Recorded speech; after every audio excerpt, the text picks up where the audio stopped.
ಅದು ಮೈಸೂರಿನ ಖ್ಯಾತ ಮಾರನಹಳ್ಳಿಯ ಮಸೀದಿಯ ವಿವಾದ. ಈ ವಿವಾದ ಎಷ್ಟರ ಮಟ್ಟಿಗೆ ಕಿಚ್ಚನ್ನ ಹೊತ್ತಿಸಿತ್ತು ಅಂದ್ರೆ ಒಂದು ಹೆಣ ಕೂಡ ಬಿದ್ದಿತ್ತು.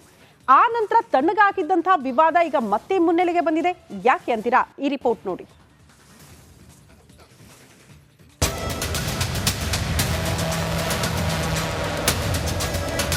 ಖ್ಯಾತ ಮಾರನಹಳ್ಳಿ, ಮೈಸೂರಿನ ಖ್ಯಾತ ಮಾರನಹಳ್ಳಿಯ ಮದರ್ಸಾ ಮತ್ತೆ ಸದ್ದು ಮಾಡ್ತಿದೆ. ಆರ್ಎಸ್ಎಸ್ ಕಾರ್ಯಕರ್ತ ರಾಜು ಕಗ್ಗೋಲೆ ಕೇಸ್ನ ವಿವಾದಿತ ಮದರಸಾ ಮತ್ತೆ ತೆರೆಯಲು ಪ್ಲಾನ್ ಮಾಡಲಾಗಿದೆ. ಆದರೆ ಮದರಸಾಗೆ ಅನುಮತಿ ಕೊಡಬೇಕೋ ಬೇಡವೋ ಎಂಬ ಬಗ್ಗೆ ಇಂದು ಮಹತ್ವದ ಸಭೆ ಕರೆಯಲಾಗಿದೆ. ಮಸೀದಿಯೋ ಅಥವಾ ಯಥಾಸ್ಥಿತಿಯೋ? ಇಂದು ಮಹತ್ವದ ಸಭೆ. ಓಪನ್ ಆಗುತ್ತಾ ಮದರಸಾ? ಖ್ಯಾತ ಮಾರನಹಳ್ಳಿ ಆರ್ಎಸ್ಎಸ್ ಕಾರ್ಯಕರ್ತ ರಾಜು ಕಗ್ಗೊಲೆ ಪ್ರಕರಣದಿಂದ ಬಂದ್ ಆಗಿದ್ದ ಮದರಸಾ ತೆರೆಯಲು ಭಾರಿ ಕಸರತ್ತು ನಡೆಸಲಾಗುತ್ತಿದೆ. ಹೀಗಾಗಿ ಇಂದು ಮೈಸೂರು ಜಿಲ್ಲಾಧಿಕಾರಿ ಲಕ್ಷ್ಮೀಕಾಂತ್ ರೆಡ್ಡಿ ನೇತೃತ್ವದಲ್ಲಿ ಸಭೆ ಕರೆಯಲಾಗಿದೆ. ಏನಿದು ಮದರಸಾ ದಂಗಲ್? ಮಸೀದಿಗೆ ವಿರೋಧ ವಿಚಾರದಲ್ಲಿ 2016ರಲ್ಲಿ ಆರ್ಎಸ್ಎಸ್ ಕಾರ್ಯಕರ್ತ ರಾಜುವನ್ನ ಭರ್ಪರವಾಗಿ ಹತ್ಯೆ ಮಾಡಲಾಗಿತ್ತು. ಕೊಲೆ ನಂತರ ಮದರಸಾ ನಡೆಯುತ್ತಿದ್ದ ಸ್ಥಳವನ್ನ ಜಿಲ್ಲಾಡಳಿತ ಮುಚ್ಚಿತ್ತು. 9 ವರ್ಷಗಳಿಂದ ಮುಚ್ಚಿದ್ದ ಮದರಸಾ ಮತ್ತೆ ತೆರೆಯಬೇಕು ಅಂತ ಮುಸ್ಲಿಂ ಕೋರ್ಟ್ ಮೆಟ್ಟಿಲೇರಿದ್ದಾರೆ. ಅಲಿಂ ಶಾದಿಯ ಟ್ರಸ್ಟ್ ಹಾಗೂ ಮಸೀದ್ ಇ ಸಿದ್ದಿಕಿ ಅಕ್ಬರ್ ಟ್ರಸ್ಟ್ ಅಧ್ಯಕ್ಷ ಮುನಾವರ್ ಪಾಷಾ ಕೋರ್ಟ್ಗೆ ಅರ್ಜಿ ಸಲ್ಲಿಸಿದ್ದಾರೆ. ಸ್ಥಳೀಯರ ವಿರೋಧ ಹಿನ್ನೆಲೆಯಲ್ಲಿ ಯಾವುದೇ ಕಾರಣಕ್ಕೂ ಮದರಸಾ ಮತ್ತೆ ತೆರೆಯಬಾರದು ಅಂತ ಹಿಂದೂ ಸಂಘಟನೆಗಳು ಒತ್ತಾಯಿಸಿದ್ದಾರೆ. ಮಸೀದಿ ರೀಓಪನ್ಗೆ ಪ್ರತಾಪ್ ಸಿಂಹ ಕಿಡಿ. ಮಸೀದಿ ರೀಓಪನ್ಗೆ ಮಾಜಿ ಸಂಸದ ಪ್ರತಾಪ್ ಸಿಂಹ ಕಿಡಿಕಾರಿದ್ದಾರೆ. ಯಾವುದೇ ಕಾರಣಕ್ಕೂ ಮಸೀದಿ ತೆರೆಯೋಕೆ ಬಿಡಲ್ಲ ಅಂತ ಘರ್ಜಿಸಿದ್ದಾರೆ. ಇವತ್ತು ಸಿದ್ದರಾಮಯ್ಯನವರು ಮತ್ತೆ ಪುನರಾಗಮನ ಆಗಿದೆ.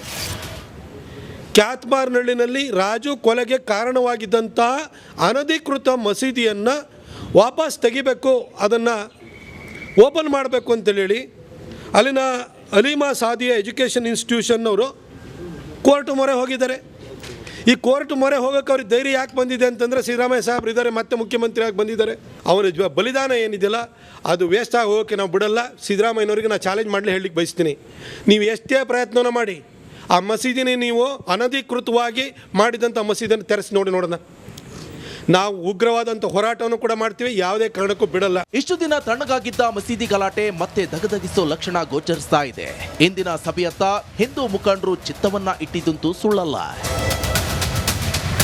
ವಿನೋದ್ ಪಡ್ವಾರಹಳ್ಳಿ, ರಿಪಬ್ಲಿಕ್ ಕನ್ನಡ, ಮೈಸೂರು. ಅದು ಮೈಸೂರಿನ ಖ್ಯಾತ ಮಾರನಹಳ್ಳಿಯ ಮಸೀದಿಯ ವಿವಾದ. ಈ ವಿವಾದ ಎಷ್ಟರ ಮಟ್ಟಿಗೆ ಕಿಚ್ಚನ್ನ ಹೊತ್ತಿಸಿತ್ತು ಅಂದ್ರೆ ಒಂದು ಹೆಣ ಕೂಡ ಬಿದ್ದಿತ್ತು. ಆ ನಂತರ ತಣ್ಣಗಾಗಿದ್ದಂತಹ ವಿವಾದ ಈಗ ಮತ್ತೆ ಮುನ್ನೆಲೆಗೆ ಬಂದಿದೆ. ಯಾಕೆ ಅಂತೀರಾ? ಈ ರಿಪೋರ್ಟ್ ನೋಡಿ.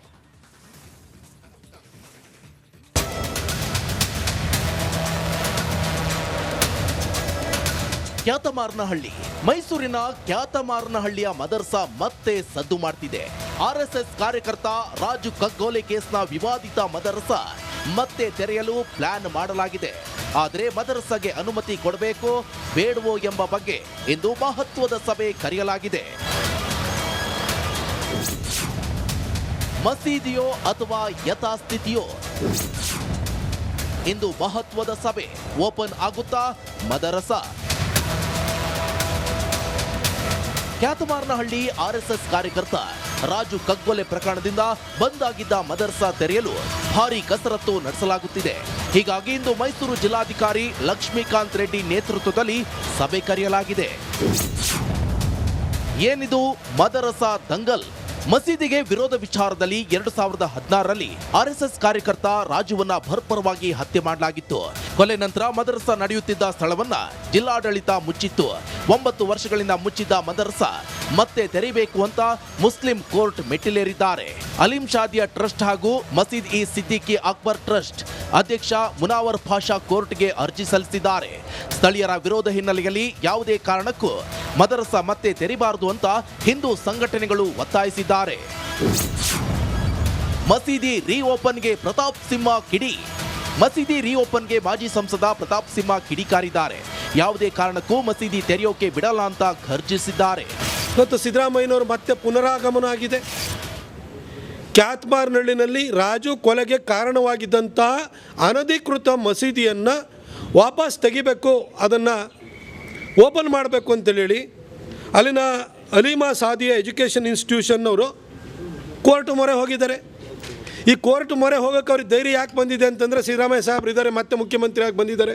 ಅವರ ಬಲಿದಾನ ಏನಿದೆಯಲ್ಲ ಅದು ವೇಸ್ಟ್ ಆಗಿ ಹೋಗೋಕ್ಕೆ ನಾವು ಬಿಡಲ್ಲ. ಸಿದ್ದರಾಮಯ್ಯನವ್ರಿಗೆ ನಾನು ಚಾಲೆಂಜ್ ಮಾಡಲಿ ಹೇಳಲಿಕ್ಕೆ ಬಯಸ್ತೀನಿ. ನೀವು ಎಷ್ಟೇ ಪ್ರಯತ್ನನ ಮಾಡಿ ಆ ಮಸೀದಿನೇ ನೀವು ಅನಧಿಕೃತವಾಗಿ ಮಾಡಿದಂಥ ಮಸೀದಿಯನ್ನು ತೆರೆಸಿ ನೋಡೋಣ. ನಾವು ಉಗ್ರವಾದಂಥ ಹೋರಾಟವನ್ನು ಕೂಡ ಮಾಡ್ತೀವಿ, ಯಾವುದೇ ಕಾರಣಕ್ಕೂ ಬಿಡಲ್ಲ. ಇಷ್ಟು ದಿನ ತಣ್ಣಗಾಗಿದ್ದ ಮಸೀದಿ ಗಲಾಟೆ ಮತ್ತೆ ದಗದಗಿಸೋ ಲಕ್ಷಣ ಗೋಚರಿಸ್ತಾ ಇದೆ. ಇಂದಿನ ಸಭೆಯತ್ತ ಹಿಂದೂ ಮುಖಂಡರು ಚಿತ್ತವನ್ನ ಇಟ್ಟಿದ್ದಂತೂ ಸುಳ್ಳಲ್ಲ.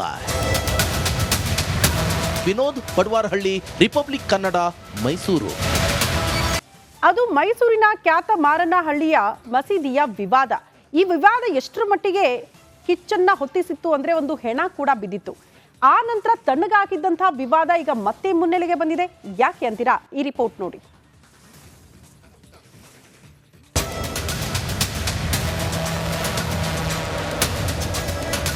ಖ್ಯಾತಮಾರನಹಳ್ಳಿ, ಮೈಸೂರಿನ ಖ್ಯಾತಮಾರನಹಳ್ಳಿಯ ಮದರ್ಸಾ ಮತ್ತೆ ಸದ್ದು ಮಾಡ್ತಿದೆ. ಆರ್ಎಸ್ಎಸ್ ಕಾರ್ಯಕರ್ತ ರಾಜು ಕಗ್ಗೋಲೆ ಕೇಸ್ನ ವಿವಾದಿತ ಮದರಸಾ ಮತ್ತೆ ತೆರೆಯಲು ಪ್ಲಾನ್ ಮಾಡಲಾಗಿದೆ. ಆದರೆ ಮದರಸಾಗೆ ಅನುಮತಿ ಕೊಡಬೇಕೋ ಬೇಡವೋ ಎಂಬ ಬಗ್ಗೆ ಇಂದು ಮಹತ್ವದ ಸಭೆ ಕರೆಯಲಾಗಿದೆ. ಮಸೀದಿಯೋ ಅಥವಾ ಯಥಾಸ್ಥಿತಿಯೋ? ಇಂದು ಮಹತ್ವದ ಸಭೆ. ಓಪನ್ ಆಗುತ್ತಾ ಮದರಸಾ?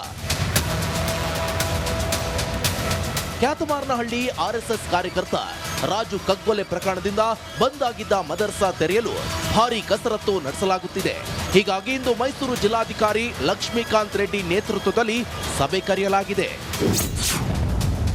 ಏನಿದು ಮದರಸಾ ದಂಗಲ್? ಮಸೀದಿಗೆ ವಿರೋಧ ವಿಚಾರದಲ್ಲಿ 2016ರಲ್ಲಿ ಆರ್ಎಸ್ಎಸ್ ಕಾರ್ಯಕರ್ತ ರಾಜುವನ್ನ ಭರ್ಪರವಾಗಿ ಹತ್ಯೆ ಮಾಡಲಾಗಿತ್ತು. ಕೊಲೆ ನಂತರ ಮದರಸಾ ನಡೆಯುತ್ತಿದ್ದ ಸ್ಥಳವನ್ನ ಜಿಲ್ಲಾಡಳಿತ ಮುಚ್ಚಿತ್ತು. 9 ವರ್ಷಗಳಿಂದ ಮುಚ್ಚಿದ್ದ ಮದರಸಾ ಮತ್ತೆ ತೆರೆಯಬೇಕು ಅಂತ ಮುಸ್ಲಿಂ ಕೋರ್ಟ್ ಮೆಟ್ಟಿಲೇರಿದ್ದಾರೆ. ಅಲಿಂ ಶಾದಿಯಾ ಟ್ರಸ್ಟ್ ಹಾಗೂ ಮಸೀದ್ ಇ ಸಿದ್ದಿಕಿ ಅಕ್ಬರ್ ಟ್ರಸ್ಟ್ ಅಧ್ಯಕ್ಷ ಮುನಾವರ್ ಪಾಷಾ ಕೋರ್ಟ್ಗೆ ಅರ್ಜಿ ಸಲ್ಲಿಸಿದ್ದಾರೆ. ಸ್ಥಳೀಯರ ವಿರೋಧ ಹಿನ್ನೆಲೆಯಲ್ಲಿ ಯಾವುದೇ ಕಾರಣಕ್ಕೂ ಮದರಸಾ ಮತ್ತೆ ತೆರೆಯಬಾರದು ಅಂತ ಹಿಂದೂ ಸಂಘಟನೆಗಳು ಒತ್ತಾಯಿಸಿದ್ದಾರೆ. ಮಸೀದಿ ರೀಓಪನ್ಗೆ ಪ್ರತಾಪ್ ಸಿಂಹ ಕಿಡಿ. ಮಸೀದಿ ರೀಓಪನ್ಗೆ ಮಾಜಿ ಸಂಸದ ಪ್ರತಾಪ್ ಸಿಂಹ ಕಿಡಿಕಾರಿದ್ದಾರೆ. ಯಾವುದೇ ಕಾರಣಕ್ಕೂ ಮಸೀದಿ ತೆರೆಯೋಕೆ ಬಿಡಲ್ಲ ಅಂತ ಘರ್ಜಿಸಿದ್ದಾರೆ. ಇವತ್ತು ಸಿದ್ದರಾಮಯ್ಯನವರು ಮತ್ತೆ ಪುನರಾಗಮನ ಆಗಿದೆ. ಕ್ಯಾತ್ಮಾರ್ನಹಳ್ಳಿನಲ್ಲಿ ರಾಜು ಕೊಲೆಗೆ ಕಾರಣವಾಗಿದ್ದಂಥ ಅನಧಿಕೃತ ಮಸೀದಿಯನ್ನು ವಾಪಸ್ ತೆಗಿಬೇಕು, ಅದನ್ನು ಓಪನ್ ಮಾಡಬೇಕು ಅಂತೇಳಿ ಅಲ್ಲಿನ ಅಲಿಮಾ ಸಾದಿಯಾ ಎಜುಕೇಷನ್ ಇನ್ಸ್ಟಿಟ್ಯೂಷನ್ನವರು ಕೋರ್ಟ್ ಮೊರೆ ಹೋಗಿದ್ದಾರೆ. ಈ ಕೋರ್ಟ್ ಮೊರೆ ಹೋಗೋಕೆ ಅವ್ರಿಗೆ ಧೈರ್ಯ ಯಾಕೆ ಬಂದಿದೆ ಅಂತಂದರೆ ಸಿದ್ದರಾಮಯ್ಯ ಸಾಹೇಬ್ರು ಇದ್ದಾರೆ, ಮತ್ತೆ ಮುಖ್ಯಮಂತ್ರಿ ಆಗಿ ಬಂದಿದ್ದಾರೆ. ಅವರ ಬಲಿದಾನ ಏನಿದೆಯಲ್ಲ ಅದು ವೇಸ್ಟ್ ಆಗಿ ಹೋಗೋಕ್ಕೆ ನಾವು ಬಿಡಲ್ಲ. ಸಿದ್ದರಾಮಯ್ಯನವ್ರಿಗೆ ನಾನು ಚಾಲೆಂಜ್ ಮಾಡಲಿ ಹೇಳಲಿಕ್ಕೆ ಬಯಸ್ತೀನಿ. ನೀವು ಎಷ್ಟೇ ಪ್ರಯತ್ನನ ಮಾಡಿ ಆ ಮಸೀದಿನೇ ನೀವು ಅನಧಿಕೃತವಾಗಿ ಮಾಡಿದಂಥ ಮಸೀದಿಯನ್ನು